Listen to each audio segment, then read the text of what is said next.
Hello everybody, this is Jyotish Kumar Sharma, assistant professor at Seth G B Podar college Nawalgarh. आज हम commerce के दैनिक जीवन में उपयोग के बारे में थोड़ा सा डिस्कशन करेंगे कि कॉमर्स कहाँ पे हमारे साथ में क्या यूज आता है, कॉमर्स का क्या यूज आता है दैनिक जीवन में। ठीक है, वैसे तो कॉमर्स का उपयोग डेली लाइफ में विभिन्न स्तरों पर यूज़ होता है, परंतु आज हम एक विशेष विषय पर आपको जानकारी देंगे और वह टॉपिक होगा बैंक। ठीक है, बैंक में अपन काफ़ी काम के लिए जाते हैं, काफ़ी बार अपन बैंक में खाता खुलवाना होता है, बैंक में पैसे जमा करवाने होते हैं, बैंक में पैसे निकालने होते हैं, बैंक से डिमांड ड्राफ्ट करवाना होता है। तो बहुत सारे ऐसे मैटर्स हैं जहाँ पर हमें बैंक की रिक्वायरमेंट पड़ती है, जो कि एक मैटर जो बैंक है वो रिलेटेड टू अपने पास में कॉमर्स से रिलेटेड होता है। ठीक है, बैंक में सबसे पहला जो काम होता है, अपन बैंक जाते हैं तो बैंक में सबसे पहला काम आता है अपना बैंक में खाता खुलवाना। बैंक में अपन किस प्रकार से खाता खुलवाएं, ठीक है, तो ये सारी जानकारी हम आपको कॉमर्स के थ्रू मिलती है। ठीक है, तो बैंक में ऐसे बहुत सारे खाते होते हैं जिनके बारे में हमें जानकारी प्राप्त करनी होती है। जैसे पहला होता है अपने पास में सेविंग अकाउंट। तो बात करते हैं अपन सेविंग अकाउंट के बारे में। तो सेविंग अकाउंट क्या होता है, ठीक है, क्या रोल होता है इसका, बैंक हमें इसके ऊपर कुछ बेनिफिट देती है या नहीं देती है, बैंक इस पर कुछ चार्जेस करती है कि नहीं करती है। ठीक है, तो जो नॉर्मल इंडिविजुअल व्यक्ति द्वारा जो बैंक में जो खाता खोला जाता है उसे सेविंग अकाउंट कहा जाता है, bank account, saving bank account. ठीक है, यानी कि बचत खाता। इसमें क्या होता है कि जैसे अपनी मान लो कोई कहीं पे अपन जॉब करते हैं, वहाँ से हमारे पास में सैलरी आती है, तो वो सैलरी के पैसे हमारे अकाउंट में डायरेक्ट जमा हो जाते हैं। ठीक है, उसमें से हम हमारे जो एक्सपेंसेस होते हैं, एक्सपेंसेस अपन ने बैंक जो एक्सपेंसेस करने होते हैं उनसे रिलेटेड पैसे अपन बैंक से विड्रॉल कर सकते हैं। विड्रॉल करने का मतलब होता है बैंक से पैसे निकालना। तो हम बैंक से पैसे निकालते हैं, बैंक से पैसे निकाल करके हमारी ज़रूरत के खर्चे अपन पूरे करते हैं। फिर लास्ट में कुछ अगर हमारे पास में बच जाता है तो वो हम अपने सेविंग अकाउंट में इकट्ठा करते रहते हैं, क्योंकि जैसा कि अपने रियल लाइफ में चलता है कि हमें पैसों की सेविंग्स आगे जा कर के बहुत ज़्यादा काम, पैसों की काफ़ी ज़्यादा ज़रूरत होती है, इसलिए हमें पैसों की बचत करना काफ़ी ज़्यादा इम्पोर्टेंट है।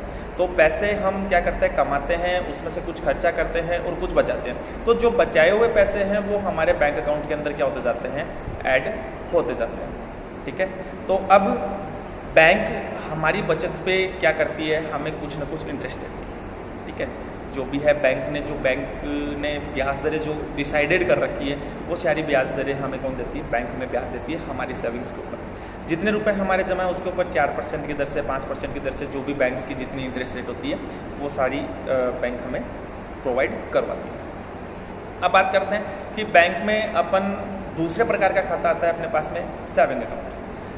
सेविंग अकाउंट में क्या होता है, पहला अपने पास में सेविंग अकाउंट आ गया, दूसरा आ रहा है अपने पास में करंट अकाउंट। ये जो करंट अकाउंट होता है वो व्यापारियों के लिए खाता खोला जाता है। ठीक है, यानी कि जो भी जिन्होंने दुकान कर रखी है या कोई पार्टनरशिप फॉर्म कर रखी है या फिर बड़े लेवल पे कंपनियां खोल रखी है, तो वो लोग अपने रोज़ के व्यवहार में बहुत सारे रोज़ उनके व्यवहार होते हैं, बैंकों में पैसे जमा होना, बैंक से पैसे निकालना, बहुत सारे ऐसे ट्रांजेक्शन्स होते हैं। तो इसके लिए बैंक ने उनके लिए स्पेशल अलग से एक अकाउंट बना रखा है जिसको अपन करंट अकाउंट के नाम से जानते हैं। ठीक है, तो करंट अकाउंट के बारे में अगर अपन डिस्कशन करें तो करंट अकाउंट व्यापारियों के लिए खोला जाता है, इट इज़ क्लियर। ठीक है, व्यापारियों के लिए खोलते हैं तो व्यापारी को इसमें बेनिफिट क्या होता है, तो व्यापारी इसमें दिन में कितनी बार भी लेन देन करे, इसमें अलग से ऐसा कोई भी चार्जेस नहीं होता है। व्यापारियों के पास में पैसे आते हैं, चेक के थ्रू आते हैं। ठीक है, जितना भी पेमेंट आता है सारा चेक के थ्रू होता है। जैसे कि अपना इनकम टैक्स डिपार्टमेंट कहता है, इनकम टैक्स डिपार्टमेंट कहता है कि आप 10,000 रुपये से ऊपर का कोई भी अगर सामान खरीदते हो तो आपको उसका भुगतान है वो चेक के थ्रू करना होगा। तो आप अगर चेक से उस भुगतान का पेमेंट करते हो तो व्यापारी के पास में गया चेक, तो व्यापारी उस चेक को अपने बैंक अकाउंट के अंदर जमा करवाता है। तो व्यापारी के पास में एक ही पार्टी से चेक आ गया, तो व्यापारी के पास में तो बहुत सारी पार्टियाँ होती है, तो बहुत सारे लेन देन हो गए। तो उन लेन देनों को मेंटेन करने के लिए बैंक क्या करती है, उनका करंट अकाउंट ओपन करती है। अच्छा, करंट अकाउंट में एक बेनिफिट और मिलता है। बेनिफिट क्या मिलता है, काफ़ी बार अपन अपनी बैंक ओवरड्राफ्ट फैसिलिटी भी अपन बैंक से उसमें प्रोवाइड कर सकते हैं। बैंक एक फैसिलिटी प्रोवाइड करती है, बैंक ओवरड्राफ्ट। जी हाँ, बैंक ओवरड्राफ्ट होता क्या, बैंक ओवरड्राफ्ट, बैंक ओवरड्राफ्ट का मतलब हो गया अपने पास में कि अपने पैसे जमा से ज़्यादा अपन पैसे निकालें।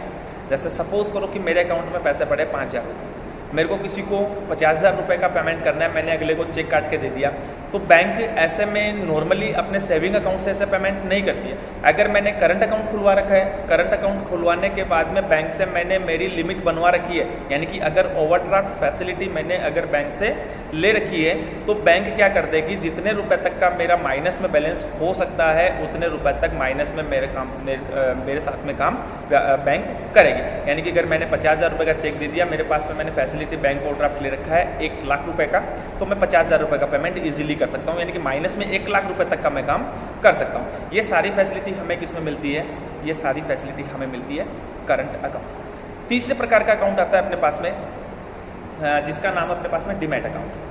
काफ़ी बार सुना होगा इन्वेस्टर्स, इन्वेस्टर्स का नाम आप लोगों ने काफ़ी बार सुना होगा। इन्वेस्टर्स होते कौन है, क्या काम करते हैं, वो पैसे कैसे कमाते हैं, कहाँ से अर्निंग्स होती है। तो देखो, इन्वेस्टर बनने के लिए सबसे पहले हमें क्या करना होगा, एक बैंक में अकाउंट खोलना होगा, डीमैट अकाउंट, जिसका नाम है डीमैट अकाउंट। हम क्या करते हैं, किसी भी कंपनी के शेयर्स खरीदते हैं, ठीक है, या फिर हम क्या करते हैं, किसी कंपनी से डिबेंचर्स खरीदते हैं, किसी कंपनी को लोन देते हैं, किसी कंपनी से अपन कोई मान लो कि गोल्ड खरीदते हैं या ऑनलाइन सिल्वर खरीदते हैं। ऑनलाइन जितनी भी ट्रेडिंग का काम होता है, शेयर्स का या फिर अदर अपने पास में अदर कोई भी काम, जहाँ पे हमें डीमैट अकाउंट की ज़रूरत होती है, ठीक है। तो डीमैट अकाउंट की ज़रूरत कहाँ पे पड़ी, डीमैट अकाउंट की ज़रूरत पड़ी हमें ट्रेडिंग करने में। ट्रेडिंग का मतलब हो गया कि कोई किसी कंपनी के शेयर्स या डिबेंचर्स खरीदने में, या फिर ऑनलाइन गोल्ड या सिल्वर खरीद लेके आता है, ठीक है। ये काम बिना डीमैट अकाउंट के आप नहीं कर सकते। पहले क्या हुआ करता था कि लोग इनके लिए दलालों के ऊपर निर्भर हुआ करते थे। जब किसी कंपनी के शेयर्स खरीदने होते थे तो हमें बहुत मोटी रकम में दलाली चुकानी पड़ती थी। लेकिन आज के टाइम पे डीमैट अकाउंट होने के बाद में आज हम जैसे मान लो कि मैंने बैंक में एक डीमैट अकाउंट खोल रखा है, तो मैं खुद एक वहाँ का एज ए ब्रोकर या फिर एक एजेंट हो गया, जो कि क्या कर सकता हूँ, मैं वहाँ से डायरेक्टली सीधा स्टॉक एक्सचेंज से मेरे शेयर्स या डिवेंचर्स खरीद सकता हूँ, या फिर ऑनलाइन गोल्ड या सिल्वर की ट्रेडिंग कर सकता हूँ। तो ये सारा बेनिफिट हमें मिलता है डीमैट अकाउंट के। चौथे प्रकार का अकाउंट होता है अपने पास में फिक्स्ड डिपॉजिट अकाउंट। हाँ, काफ़ी बार आप लोगों ने नाम सुना होगा एफडी अकाउंट का। क्या होता है फिक्स्ड डिपॉजिट, ठीक है। फिक्स्ड डिपॉजिट का मतलब होता है कि हम लंबे समय के लिए अगर किसी पैसे को इन्वेस्ट करना चाहते हैं, मान लो कि मेरे पास में 1 लाख रुपए है, 2 लाख रुपए या फिर 5 लाख रुपए पड़े, ठीक है। तो मैं क्या चाहूँगा कि मैं ये पैसे हैं तो मैं मेरे पास में सेव भी रहे, ठीक है, और इन फ्यूचर मेरे को इनके ऊपर है वो इंटरेस्ट भी मिले। जो फिक्स्ड डिपॉजिट अकाउंट होता है उसमें इंटरेस्ट हमें सेविंग बैंक अकाउंट से ज़्यादा मिलता है, ठीक है। मैंने 5 साल के लिए फिक्स्ड डिपॉजिट करवा दिया, मीन्स फिक्स्ड डिपॉजिट का मीन हो गया एफडी। मैंने 5 साल के लिए एफडी करवा दी, या फिर 10 साल के लिए एफडी में इन्वेस्ट कर सकता हूँ, या फिर 15 साल के लिए एफडी में इन्वेस्ट करता हूँ, ठीक है। तो ये एफडी के अंदर मैंने क्या किया, इन्वेस्ट किया। तो एफडी में मेरे को बेनिफिट क्या मिला, एफडी में इन्वेस्ट करने से मेरे को जितना सेविंग अकाउंट के ऊपर इंटरेस्ट मिलता था उससे ज़्यादा इंटरेस्ट मेरे को कहाँ पे मिलेगा, एफडी अकाउंट पे, ठीक है। अच्छा, बैंक हमसे पैसा लेती है तो उन पैसों का करती क्या है, यूटिलाइज क्या करती है। बैंक हमें ब्याज देती है तो बैंक इतना पैसा कहाँ से लाती होगी, ठीक है। तो ज़रा सा अपन डिस्कशन करते हैं कि बैंक क्या करती है, हमसे उधार लेती है, हमसे पैसे लेती है, ठीक है, और फिर उन पैसों को क्या करती है, किसी थर्ड पार्टी को एज ए क्रेडिट के रूप में दे देती है। किसी को पैसे की रिक्वायर्ड होती है, उसको पैसे क्या कर देती है, ज़रूरतमंद को पैसे दे देती है, और उनसे क्या करती है, ब्याज कलेक्ट करती है। जैसे मान लो कि मेरे से 4% इंटरेस्ट पे बैंक ने ले लिया या फिर 5% इंटरेस्ट पे ले लिया, तो लोगों को बैंक क्या करती है, 7% या 8% इंटरेस्ट पे दूसरे लोगों को पैसे क्या कर देती है, दे देती है। तो इस कंडीशन में क्या होता है कि बैंक ने बीच में 2 से 3% अपना पैसा कमा लेती है, जिसमें बैंक के सारे खर्चे निकल जाते हैं, प्लस बैंक थोड़ा सा पैसा कमाती है। ये तो बात आई अपने पास में नॉर्मली थोड़े से जो अकाउंट्स के बारे में हमने बात की कि बैंक में कौन कौन से अकाउंट खोले जाते हैं। तो बैंक में अपन ने बात की थोड़ा सा सेविंग बैंक अकाउंट के बारे में, जो कि नॉर्मली कोई भी व्यक्ति है, जैसे अपन घरेलू स्टूडेंट, आप मान लो कि स्टूडेंट हो, स्टूडेंट अगर कोई भी बैंक में खाता खुलवाना चाहता है तो वो कौन सा खाता खुलवाएगा, वो सेविंग बैंक अकाउंट खुलवाएगा, ठीक है। अगर कोई व्यापारी भी या फिर कोई बिजनेसमैन है जो, या फिर कोई दुकानदार है, वो अपने बिजनेस के पर्पज़ से अगर कोई अकाउंट खुलवाना चाहता है तो वो कौन सा अकाउंट खुलवाएगा, वो अपने पास में करंट अकाउंट खुलवाएगा। तीसरा आता है अपने पास में, मैंने बताया था, तीसरी हेडिंग बताई थी जिसके अंदर बात आई थी अपने पास में डीमैट अकाउंट। तो डीमैट अकाउंट कौन ओपन करवाता है, तो डीमैट अकाउंट वो ओपन करवाता है जिसको ज़रूरत होती है कि मैं इन्वेस्टमेंट करूं पैसों का। कहाँ पे इन्वेस्ट करें, किसी कंपनी के शेयर्स खरीदने में, या फिर ऑनलाइन गोल्ड या सिल्वर खरीदने के लिए, ठीक है। तो ये सारा काम करने के लिए हमें किस चीज़ की जरूरत होती है, डीमैट अकाउंट की। चौथा होता है हमारी सेविंग्स को हम लंबे समय के लिए सेविंग्स रखना चाहते हैं, तो हम क्या करें, उसमें एफडी अकाउंट में अपन उसका इन्वेस्टमेंट करें। ठीक है। तो ये अपने पास में कुछ अकाउंट्स के फॉर्मेट होते हैं। हम काफ़ी बार बैंक के अंदर जाते हैं जहाँ पे हमें क्या होता है, बार बार इंक्वायरी करनी होती है। किस चीज़ से रिलेटेड इंक्वायरी करते हो? इंक्वायरी करते हैं कि सर मेरे को पैसे निकलवाने हैं। कहाँ से निकलवाऊँ मैं पैसे निकलवाने। तो लेकिन पैसे निकलवाने का प्रोसीजर क्या है? मैंने किसी को चेक, मेरे पास में कोई चेक आया है तो वो अकाउंट पे चेक है या फिर मेरा नॉर्मल सेल्फ का चेक है। तो ये सारी चीज़ें हमें इंक्वायरी कहाँ पे मिलेगी? ये सारी इंक्वायरी हम जब कॉमर्स में पढ़ते हैं तो आप कॉमर्स में पढ़ोगे तो हम आपको बताएंगे कि आप किस प्रकार का चेक होता है। वो अपने पास में क्रॉस चेक होता है या फिर अकाउंट पे चेक होता है या फिर अपने पास में वो सेल्फ का चेक होता है, ठीक है। तो चेक की जानकारी है वो हम बताते हैं कॉमर्स के अंदर, आपको बताएंगे। दूसरी चीज़, बैंक में अकाउंट, आपको किस प्रकार का अकाउंट मेंटेन करना है, ठीक है। तो उस अकाउंट के बारे में हम जानकारी बताएंगे। बैंक से आपको पैसे निकालने हैं तो उस पैसे निकालने की जानकारी भी हम आपको देंगे कि आप बैंक से पैसे कैसे निकालें, ठीक है। या फिर काफ़ी बार अपन बैंक में पैसे जमा करवाने जाते हैं तो बैंक में पैसे जमा कराने की प्रोसीजर क्या है, कौन सा फॉर्म भरना होता है, ठीक है, और कौन सी खिड़की के ऊपर हमें पैसा जमा करवाना होता है। तो ये सारी बातें हम कॉमर्स के अंदर जानते हैं, ठीक है। यहाँ तक बात हुई अपने पास में नॉर्मली डिस्कशन अपन ने किया जिनके बारे में अपन ने अभी तक डिटेल के अंदर बातें नहीं की है। मैंने थोड़ा सा इन शॉर्ट में आपको बताया कि हम बैंक में क्या क्या कौन कौन से प्रकार के खाते होते हैं, कौन कौन से प्रकार के अकाउंट अपन बैंक में खोल सकते हैं, ठीक है। बैंक से पैसे कैसे निकालते हैं, बैंक से कैसे पैसे जमा करवाते हैं। चेक के बारे में काफ़ी लोगों को नहीं मालूम होता है, मोस्टली लोगों को चेक के बारे में नहीं मालूम होता है कि कौन कौन से किस प्रकार के चेक होते हैं, ठीक है। एक तो जैसे मान लो कि किसी का नाम लिख दिया तो उसमें चेक कौन ले सकता है, एक ऊपर क्रॉस लगा दिया तो वो क्रॉस चेक है, उससे पैसे कौन विड्रॉल कर सकता है, सेल्फ लिख दिया तो उससे पैसे कौन विड्रॉल कर सकता है, ठीक है। चेक की वैलिडिटी कितनी होती है कि हमने मान लो कि मैंने आज एक चेक आपको बना करके दिया, एक चेक काट करके दिया मैंने आपको, मान लो कि 10,000 रुपये का एक छोटा सा चेक बना करके दे दिया और आज की उसके अंदर डेट डाल दी, तो आप उससे कितने टाइम तक वो चेक आपका वैलिड रहेगा जिसके बाद में आपको पेमेंट नहीं मिलता है। ये सारी जानकारी हम आपको दें, ठीक है। आजकल नॉर्मली वैसे 3 महीने के बाद में चेक अपना क्या हो जाता है, ख़राब हो जाता है, कैंसिल हो जाता है, उस चेक की कोई भी वैलिडिटी अपने पास में नहीं रहती है। नॉर्मली चेक की वैलिडिटी अपने पास में कितनी रहती है, 3 महीने, यानी कि 3 महीने तक अपन चेक से पैसे कैश में करवा सकते हैं। उसके बाद में चेक की वैलिडिटी क्या हो जाती है, ख़त्म हो जाती है। अच्छा, इसके अलावा चेक बाउंस कब होता है, कौन कौन सी कंडीशन पे बाउंस होता है, आपका सिविल रिकॉर्ड क्या होता है, सिविल रिकॉर्ड का बेनिफिट क्या होता है। काफ़ी लोगों ने जानकारी ली होगी सिविल रिकॉर्ड क्या होता है। सिविल का मतलब होता है कि आपकी बैंक में क्रेडिट कैसी है, आपने कोई लोन ले रखा है, ठीक है, उसका आप टाइम पे पेमेंट करते हो तो आपका सिविल क्या होता है, अच्छा होता है। सिविल अच्छा होने से क्या बेनिफिट होता है कि कभी भी आपको अगर पैसों की रिक्वायर्ड होती है तो आपको बैंक आपके सिविल के अकॉर्डिंग क्या कर सकती है, पैसा दे सकती है, बोरोड कर सकती है, आपको लोन दे सकती है ऐसे, ठीक है। काफ़ी लोग कहते हैं कि सर हम गए बैंक के अंदर लेकिन बैंक वालों ने हमें लोन नहीं दिया। क्यों नहीं दिया, क्या रीज़न हो गया कि बैंक ने उन्हें लोन नहीं दिया?